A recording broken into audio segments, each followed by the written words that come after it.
telling you about the topic we are going to read. And before discussing, I would like to tell you that I have sent you the PDF of NCRT on Teachment Dashboard, where I have sent you the PDF for very first chapter, chapter 13, Organisms and Population. All those students who are not having their hard copy of book, they please open that PDF from dashboard. And the students who have their NCRTs in hard copies, they can open their NCRTs.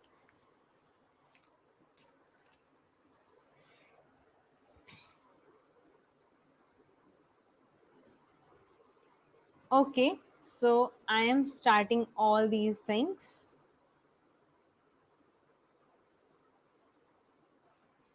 First of all, I have make my notes according to my own convenience. They are written in Hindi as well as in English, because sometimes what happen is ecologically makes you feel bored. Reason being, ecology is a very good subject. I feel very comfortable while studying ecology and I have an interest in ecology. Although I don't know and I don't like to cram things. मुझे रट्टा मारना अच्छा नहीं लगता है. Ecology में some people feel कि बहुत ज़्यादा रट्टाफिकेशन है, because of course there are a lot of things to learn. But on the other side, if you will try to learn the basics, if you will try to understand the concepts, then ecology is easy, as well as you don't have to cram in it. अगर आपको concept समझ में आ जाएंगे, then you will be grasping the things easier and they will retain in your long term memory. तो उस सब को ध्यान रखते हुए, ताकि मैं बोर ना हो, मुझे कंसेप्ट समझ में आए, जैसे हम नॉर्मली बात करते हैं, we communicate in Hinglish sometimes, तो उस तरीके से आई हैव प्रिपेयर्ड नोट्स. तो you are shown these notes, तो इनको आप प्लीज अपनी प्रॉपर इंग्लिश लैंग्वेज में बनाना, note like that the way I have made, because these notes are prepared from graduation, masters and onwards. लेकिन up to 12th class at least you need to make proper notes, because you have to give your subjective exam so well. You know how to you should know how to write in board exams. So be attentive about this thing. Now, starting about the topic, I have already told you that ecology is a subject that studies the interactions among organisms and between organism and its abiotic environment. So, what do you have in ecology? What are the levels in ecology? Ecology is basically concerned with 4 levels of biological organization, and they are organisms, populations, communities and biomes. Now let me tell. जो भी ecological processes या patterns होते हैं, they can vary. No ecological process and pattern remain same throughout the geological time. They keep on changing. And keep on changing on with respect to what? They keep on changing as a function of scale at which they operate. कहने का मतलब ये है कि जितने भी ecological processes या patterns हैं, वो वेरी कर सकते हैं as a function of scale जिस पे वो ऑपरेट कर रहे हैं, and that scale can be biological scale and spatial scale. Now what is this biological scale? Biological scale कहने का मतलब है organisms, population, community. These are the things that are included in biological scale. On other side, we talk about spatial scale, then we say about ecosystem, biome and biosphere. अब ये चीजें कैसे अलग हैं, कैसे इनको हम डिफाइन करते हैं और कैसे इनको अलग अलग स्केल पे रखा गया है, इस बारे में we will further study. What happens is we have an individual. Individual कौन? आप, मैं, हमारे घर का पेट डॉगी, आपके पापा, आपके मम्मा, plants. I have a rose flower in the garden. There is a beautiful butterfly on that flower. There are birds chirping outside. ये जो सिंगल इंडिविजुअल हैं, यही इंडिविजुअल्स हैं। कहने का मतलब एक, कोई एक, दैट इज अ इंडिविजुअल। अब वो इंडिविजुअल्स क्या करते हैं? मैं, ध्रुव, Piyush, Bhumika, Kashish, we all go to a market. We plan to go to a market. वहां हमें और भी बहुत से लोग मिलते हैं। वी सी कि बहुत सारे इंडिविजुअल्स हैं हमारे आसपास एक पर्टिकुलर एरिया और रीजन में। हमको देखने को मिलता है, we have our cousins, we have our uncles, aunties, and they all resemble us. उनका सबका सेम स्पीसीज है। What species? We are homo sapiens, everybody is sapiens. So, this collection of individuals from same species within an area or region, this constitutes population. हम एक individual थे, हमारे ही जैसे लोग हमको सेम एरिया या रीजन में मिल गए। हमारे ही जैसे मतलब शक्ल से, अकल से नहीं, स्पीसीज से, बायोलॉजिकली सिमिलर सेपियंस मिल गए। बिकॉज ह्यूमन का what is scientific name? It is homo sapiens. Capital HOMO homo, small SAPIENS sapiens, homo sapiens. Both words homo and sapiens are written individually with a gap, and when you write it in notebook, then you should underline the words individually.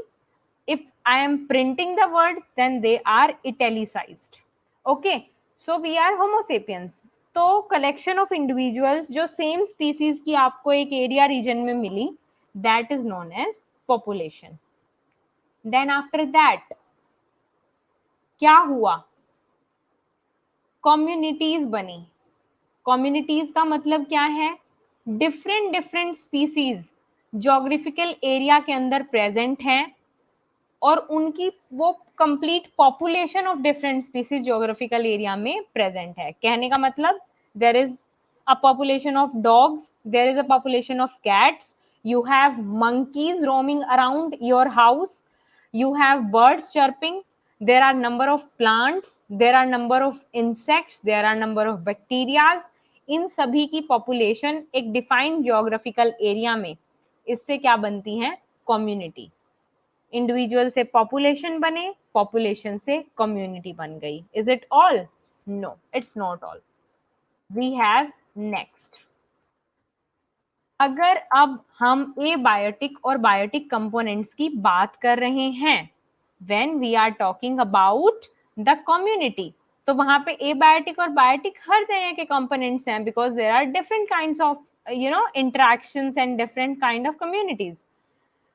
तो अब जब abiotic और biotic दोनों एक दूसरे के साथ interact करेंगे, हम एयर के साथ, एयर वाटर के साथ, हम लोग वाटर के साथ, soils, everything will communicate and interact with each other. Then अगर ऐसा प्रोसेस एक फिजिकली डिफाइंड स्पेस में होगा, then it is known as ecosystem.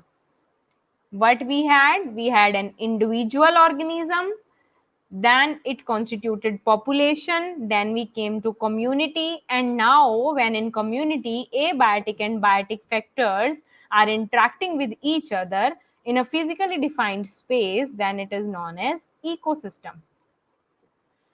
What after ecosystem? There are distinct ecological communities of plants and animals. अब बहुत सारी communities हैं, अलग अलग communities हैं plants और animals की, लेकिन वो सब एक ही पर्टिकुलर क्लाइमेट में एक साथ रह रही हैं। कहने का मतलब ये है, there could be tropical climate, there could be temperate climate, there could be desert वाला एरिया। तो इस तरह का एक पर्टिकुलर क्लाइमेट है कहीं पे। डेसिडुअस फॉरेस्ट में बहुत सारी मान लो कम्युनिटीज रहती हैं, मान लो सी कोस्ट के पास रहती हैं, ट्रॉपिकल रेन फॉरेस्ट में रहती हैं। तो डिस्टिंक्ट इकोलॉजिकल कम्युनिटीज जब एक पर्टिकुलर क्लाइमेट में एक साथ रहती हैं, then that constitutes a biome. What does it constitute? It constitute biome. So biome में क्या होता है? Biome constitutes of distinctive vegetation that is distributed over wide geographical area and regional climatic conditions. उस पर्टिकुलर रीजन की climatic conditions रहेंगी, एक particular temperature होगा, एक पर्टिकुलर प्रेशर होगा, एक पर्टिकुलर ह्यूमिडिटी कंडीशन होंगी, इस तरह की कंडीशन होंगी उस रीजन की, और वहां पे उस पूरे वाइड ज्योग्राफिकल एरिया में डिस्टिंक्टिव वेजिटेशंस होंगी डिस्ट्रीब्यूटेड, और इस तरह के एरिया को हम क्या बोलते हैं? Biome. And most important point, biome is the largest scale at which ecologists classify vegetation. मैं भी आपको वेजिटेशन के बारे में बताऊंगी. वो जो वेजिटेशन हम पढ़ेंगे उनको जब इकोलॉजिस्ट क्लासिफाई करते हैं वेजिटेशन को कि किस किस तरह की वेजिटेशन होती है, तो उसके लिए जो लार्जेस्ट स्केल होता है जिस पर वेजिटेशन को क्लासिफाई किया जाता है, that scale is biome. There might come a question in NEET कि what is the largest scale at which vegetation is classified, then that scale is biome. Now, is it all? Is biome final? No. Then we have where we are living, where all the living organisms are living on the earth. That constitutes biosphere. Biosphere क्या है? एक functional concept है. आपको दिखता है it is functioning, आपको ये भी दिखता है कि being in a biosphere you people are functioning. It is a planetary concept. Of course, we are talking about the Earth planet, and that's why biosphere is a planetary concept. And then we have ultimate ecosystem. Biosphere क्या है? एक ultimate ecosystem है because it constitutes so many of things. It constitutes your whole composition of living organisms, that is biota, as well as abiotic factors, जहां से आप लोग energy derive करते हैं, न्यूट्रिएंट्स डिराइव करते हैं. So biosphere is the ultimate ecosystem. Now you get it what I am telling, because biosphere जो है वो एक ऐसा इकोस्फीयर है that is the world wide sum of all ecosystems. This is the zone of life of on earth. तो अब आपके पास क्या चीजें थी और कहां से आप कहां आ गए? You had an individual, individual ने पॉपुलेशन बनाया, पॉपुलेशन से कम्युनिटीज बनी, कम्युनिटीज से इकोसिस्टम बना, इकोसिस्टम से हम लैंडस्केप पे आए, लैंडस्केप से बायोम बना, एंड बायोम ने पूरे बायोस्फीयर को कॉन्स्टिट्यूट कर दिया. अब बात है, there are two types of ecological studies, that is oat ecology and syn ecology. What is it? There comes a difference. आपसे डिफरेंस पूछ लिया जाता है और डिफरेंशियल पॉइंट्स दे दिए जाएंगे और आपसे पूछा जाएगा कि इसमें से ओट इकोलॉजी किसके लिए है, सिन इकोलॉजी किसके लिए है, या मैच द फॉलोइंग होंगे.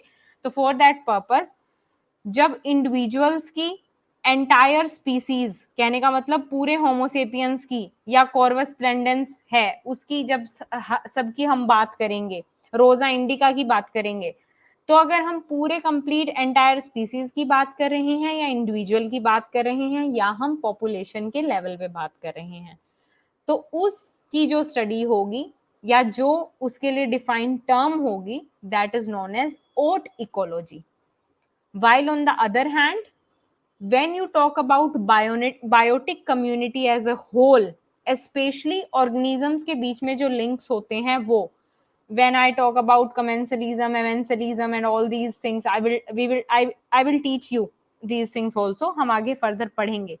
तो जब हम living organisms के बीच में बात कर रहे हैं, कहने का मतलब है बायोटिक कम्युनिटी के बारे में, पूरी की पूरी बायोटिक कम्युनिटी के बारे में एज अ होल बात कर रहे हैं, then that sphere is known as syn ecology. That is known as syn ecology. Now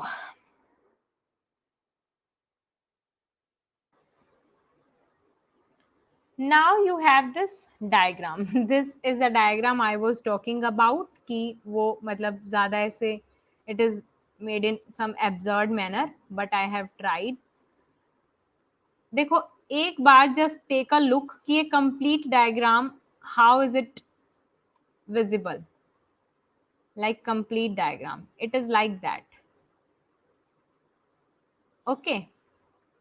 If you will see your NCERT biology of 12th class and page number 220, there is a topic given 13.1 organism and its environment, in which you have figure number 13.1. आपको वो figure देखने में थोड़ा सा मेरे वाले से varied लगेगा. रीजन बीइंग, मैंने उसको एकदम अपोजिट, लाइक उसके Y axis and X axis एकदम अपोजिट बनाए हैं, just to understand the concept better. Okay, तो उसमें यू हैव मतलब in your biology book you have mean annual temperature in degree Celsius shown on y-axis, while you have mean annual precipitation in centimeter shown on x-axis. But I have shown these things oppositely on x-axis and y-axis. Now, to elaborate you, I am just zooming it out.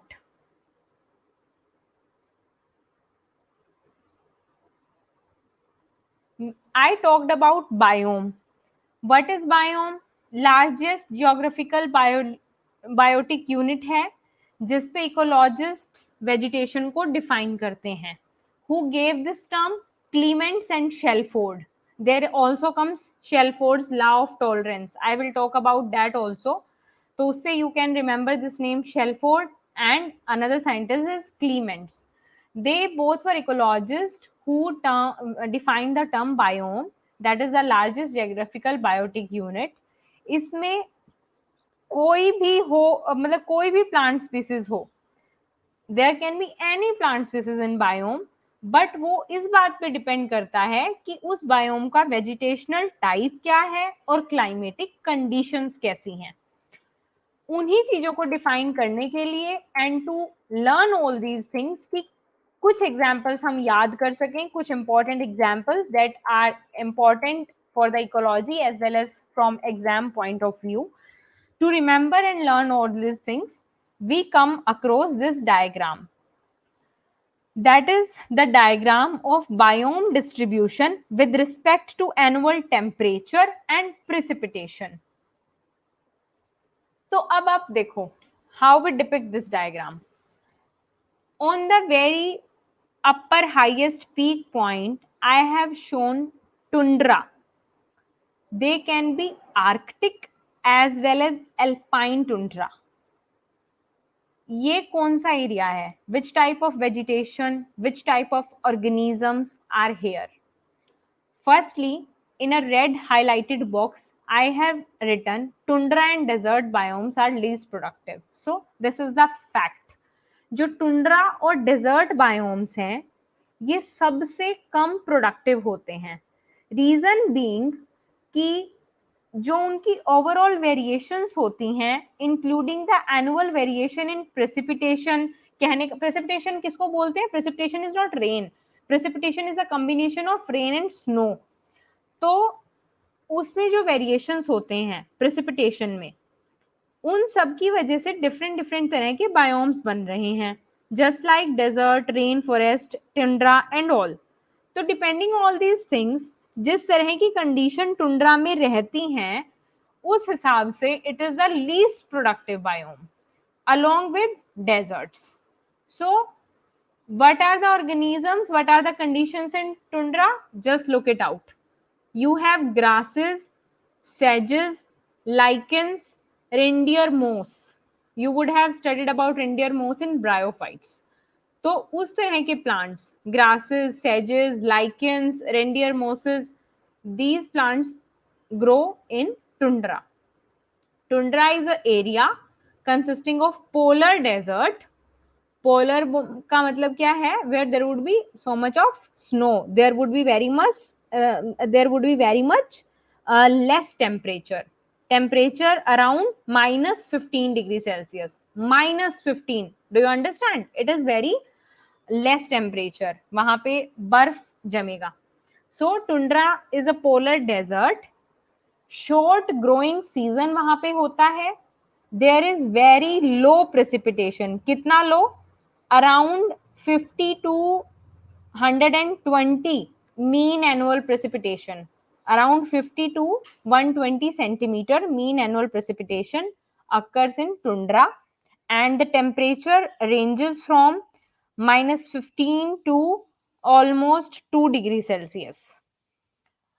Then you have northern coniferous trees where the temperature lies around 2 to see यहाँ पे जो temperature ranges I have shown on y axis ना, don't go around with these shown temperatures. जो temperature I am telling, this is according to your NCERT book. ये diagram सिर्फ इसलिए है ताकि आप बेटर चीजों को अंडरस्टैंड कर सकें. अगर एग्जैक्ट रेंज की हम बात कर रहे हैं, so for that you need your NCERT book. लेकिन यूजुअली व्हाट हैपेंस इज आपसे डायग्राम देके पूछ लिया जाता है कि इनमें से कौन सा डायग्राम क्या डिपिक्ट कर रहा है, कहाँ पे डेजर्ट है, कहाँ सवन्ना है, कहाँ पे नॉर्दर्न कोनिफेरस है. तो उस सब के लिए आपको टेंटेटिव आइडिया होना चाहिए, जो कि मैंने मेरे इस डायग्राम में आपको दिखा रखा है ऑलरेडी स्क्रीन पे. लेकिन when we talk about this thing कि अगर किसी ने रेंज पूछ ली, जो कि यूजुअली आपसे नहीं पूछी जाती कि रेंजेस कितनी होती है, लेकिन if somebody want to learn it for a safe side, तो उसके लिए you have to refer NCERT. मैं जो आपको प्रोनाउंस कर रही हूँ that is according to your NCERT book. So we were at tundra, जहां की हम क्या बात कर रहे थे, ग्रासेस, सेजेस और लाइकन्स प्रेजेंट होंगे, ट्रीज वहां एब्सेंट होंगे, रेंडियर, मोसेस जैसे ब्रायोफाइट्स प्रेजेंट होंगे. पोलर डेजर्ट एरिया है, शॉर्ट ग्रोइंग सीजन वहां पे होता है, there is low precipitation and permanently frozen deeper soil. समझ रहे हो आप, जब टेम्परेचर इतना कम होगा तो सोयल की क्या सिचुएशन होगी वहां पे, परमानेंटली फ्रोजन डीपर सोयल होती है, जिसको हम परमाफ्रोस्ट बोलते हैं. Then you have northern coniferous biome. This is between मतलब you can call it as coniferous forest, where your mean annual precipitation lies between 50 to 250 centimeter, and the mean annual temperature lies between -1 to 15 degree Celsius. After that, there comes savanna biome, that is also known as grassland, where you have 50 to 90 centimeter of precipitation and almost 2 to 25 degrees Celsius mean annual temperature. उसके side coast पे along along Mediterranean region lie कर रहा है, जहां पे you have temperature ranging from 2 degree Celsius and it goes below to 20 degree Celsius. I mean 20 degree Celsius से लेके almost 2 degree Celsius तक का टेम्परेचर रहेगा आपके इस मेडिटेरियन रीजन में, this Mediterranean reason. Then after that you have temperate deciduous forests, where you have temperature ranging from 50 to 220 degree you have mean annual precipitation ranging from 50 to 220 degree 220 centimeters, and the temperature ranges from 10 degree Celsius to 24 degree Celsius.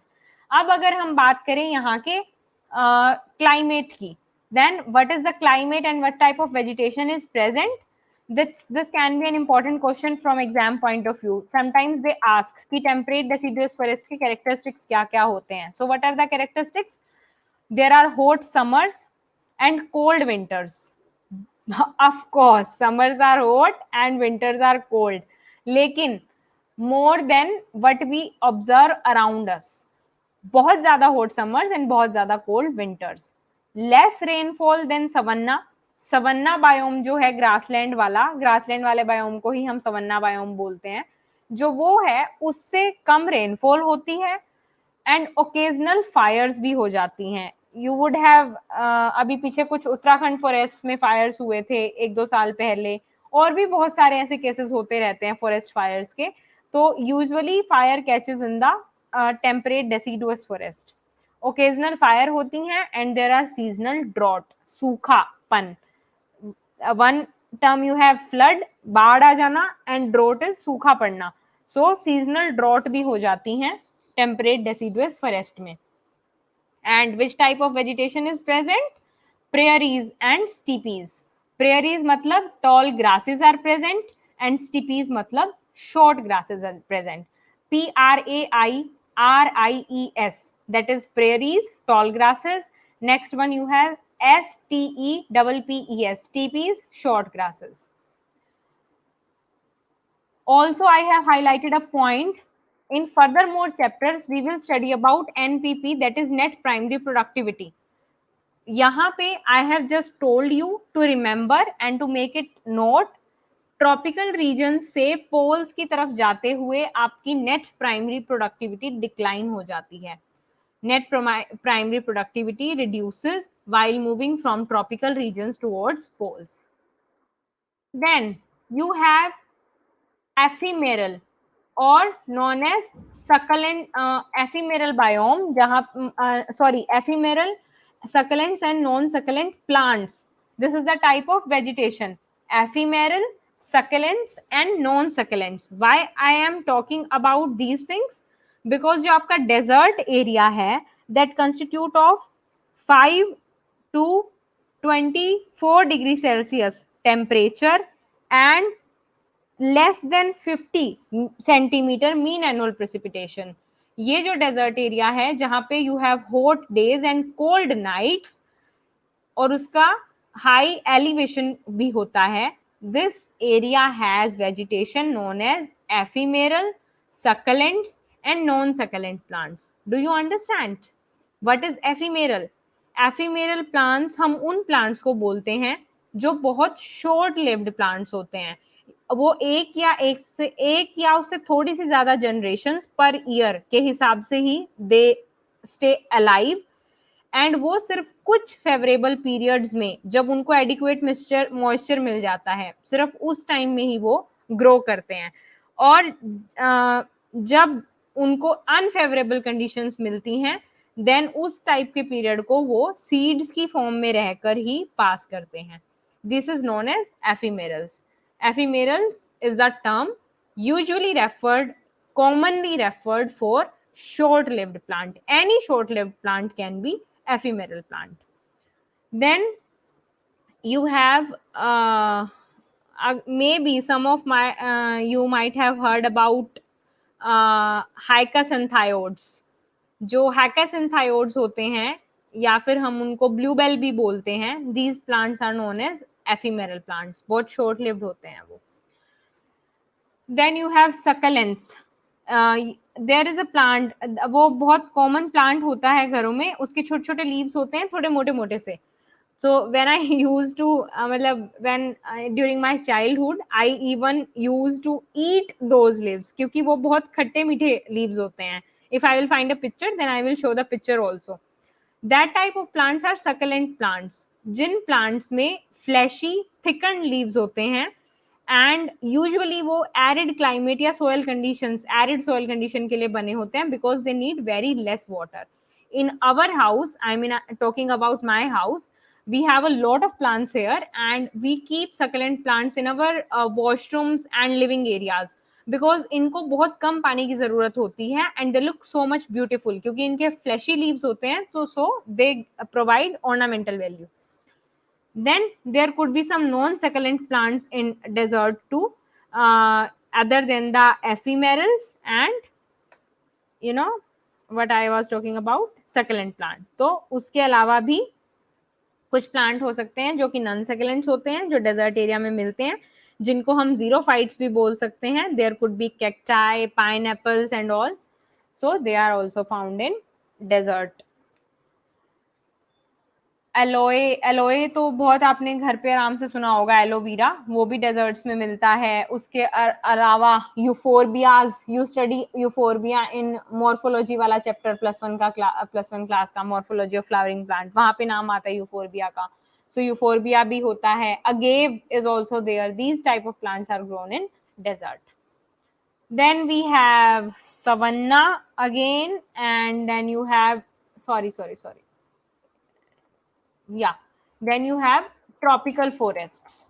Tropical forest का almost 23.5 degree latitude होता है. Winters are absent here and annual rainfall exceeds 200 centimeter. बहुत ज्यादा बारिश 200 centimetre को exceed करती है annual rainfall, कितनी भी रह सकती है. विंटर्स यूजुअली एब्सेंट होते हैं. देयर इज मतलब क्या बोल सकते हैं उसको, humid climate, just like that. And 23.5 degree latitudes पे they are situated. Their mean annual precipitation can go up to 450 centimeter, and their temperature is between 20 to 25 degree Celsius. Then I have again shown you prairies that are large grasses. You have steeply short grasses. Then I have defined few terms. What are these terms? ऐसे reads या hilly areas जिनमें shallow soil होती है उनको हम बोलते हैं एलिफेटिक सवन्नास. ये this term is not written clearly here. They are known as एलिफेटिक savannas. And then you have valleys where clay soils become waterlogged in wet weather. कहने का मतलब क्या है कि जो वेट वेदर होता है उस टाइम में कुछ ऐसे क्ले सोयल्स होते हैं जो वाटर लॉक्ड कंडीशन हो जाती है, उसमें पानी खड़ा हो जाता है.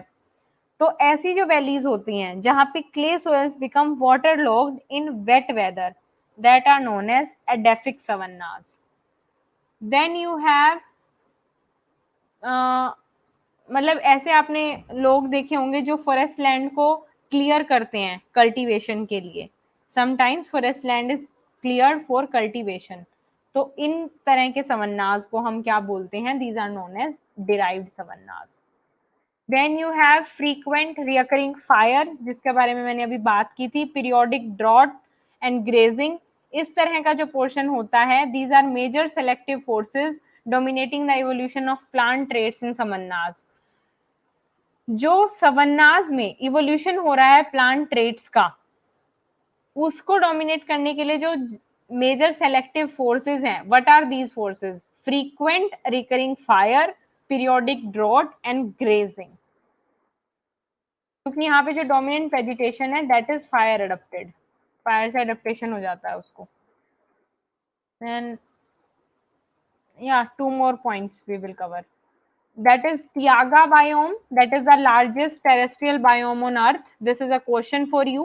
What is the largest terrestrial biome on earth? This is known as Taiga biome, where you have coniferous and boreal forest biomes that can be having drought tolerant plants, evergreen trees and needle leaved. मतलब जो उनके leaves हैं वो needle like होंगे. Snow वाले winter होंगे that will be very long and very cold, और जब समर होंगे तो then summer season will be short and cool. Thin मतलब जो न्यूट्रिएंट कंडीशंस हैं वो वहां पे पुअर होंगी and soil will be acidic. ये किसके कैरेक्टरिस्टिक्स हैं? तियागा बायोम के. Then you have chaparral biomes. Chaparral biomes में एवरग्रीन स्कैरोफिलस आपको प्लांट मिलते हैं. Evergreen Sclerophyllus. What is meant by Sclerophyllus? Hard-leaved plants. You have shrub vegetation, mild rainy winters, and long hot dry summers. जो scrubland biome होता है dense and spiny evergreen shrubs का, that is chaparral biome. Chaparral biome क्या है? Scrubland biome of dense, spiny and evergreen shrubs. I think this is all for today. Thank you. We will discuss further more topic in next classes. We will be talking about major biomes of India and major biotic and abiotic factors regulating these things.